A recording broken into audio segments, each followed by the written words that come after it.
Picture it. Packed dance floor. It's going to be a good night, blaring, champagne flowing, everyone's cheering until someone falls. And just like that, your fairy tale evening turns into your biggest nightmare. Welcome to the BrideLawyer Podcast, where fairy tales meet the fine print. I'm Shari Morgan, attorney for 38 years and co-founder of BrideLawyer. And I'm her daughter, Morgan Weil, lawyer, newlywed, and firm believer that every open bar should come with a waiver. Today's episode, The Night the Magic Slipped. Because glass slippers aren't the only things that can shatter on your wedding day. Here's the question. Who's legally responsible when something goes wrong at your dream event? And we don't just mean a twisted ankle. Think half the guests getting food poisoning, someone choking on a shrimp skewer, or a tipsy cousin getting a little too friendly on the dance floor. Or worse, a drunk guest who drives home, causes an accident, and suddenly you're pulled into the claim. It's the part of the wedding planning no one wants to think about, but every lawyer knows it's the one that matters the most. You can perfect the playlist, the seating chart, even the champagne tower. But if something goes wrong, the only thing people remember is the fallout. One of our clients, we'll call her Ella, hosted the most stunning ballroom reception. Crystal chandeliers, a 12-piece band, and a dance floor that glittered like a dream. Until a guest tripped over a stage light cord during Dancing Queen and landed hard. Broken wrist, torn dress, and a very awkward ambulance photo. The guest filed a claim for medical expenses, and suddenly the newlyweds were spending their honeymoon emailing insurance adjusters instead of taking honeymoon selfies. Ugh, I can't think of anything worse. Because they didn't have a special event policy, their homeowner's insurance had to respond.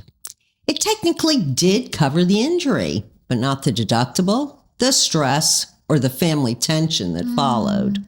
And that's hardly the worst we've seen. We've handled weddings where the entire bridal party came down with food poisoning from under-chilled seafood. One guest choked on a canapé. Or the classic, a groomsman who thought being funny meant being handsy and wound up at the very center of a harassment complaint. No. Or the guest who insists on just one more drink, drove home, hit another car, and the couple got pulled into the lawsuit for serving alcohol. Cinderella wanted a ball, not a deposition. Exactly. But with the right protection, even a midnight mishap doesn't have to end up with subpoenas. Agreed.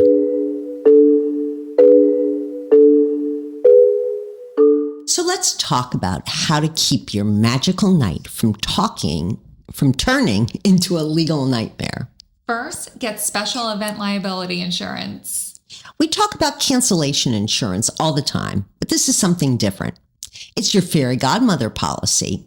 It covers property damage, guest injuries, even vendor accidents. Don't assume you're covered just because your vendors are. When someone sues, they sue everyone with a pulse and a checkbook. They do. And the cost?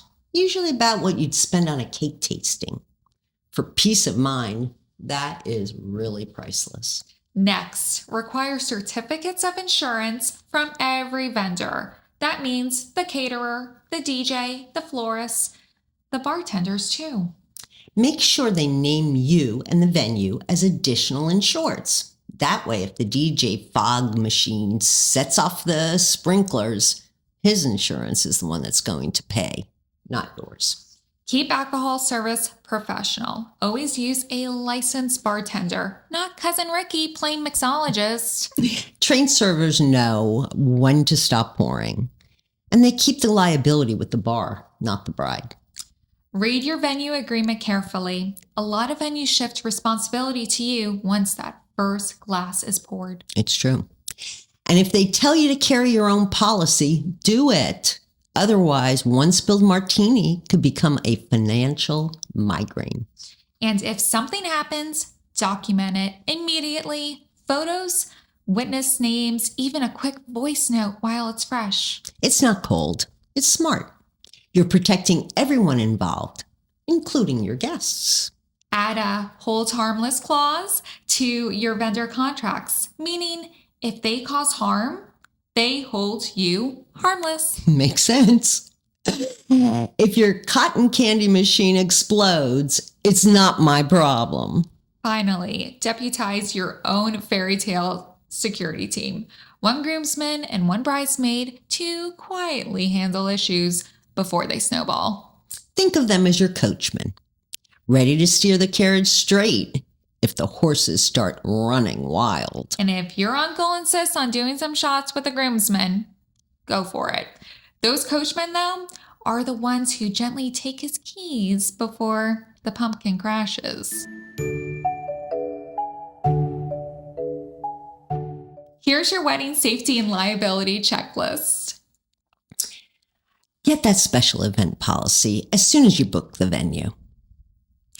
Collect vendor insurance certificates and walk away if they don't have them.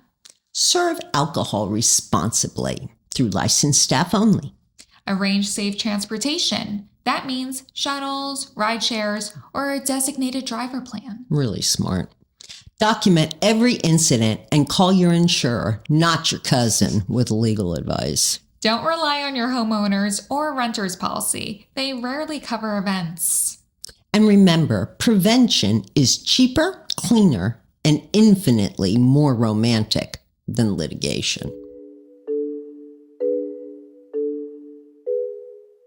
Every couple dreams of a night to remember, not a case to defend. Love the moment, but ensure the night. Because happily ever after should include a policy that protects it.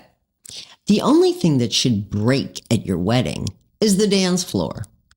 And remember, fairy tales fade, photos last, but a solid policy protects both. You got it.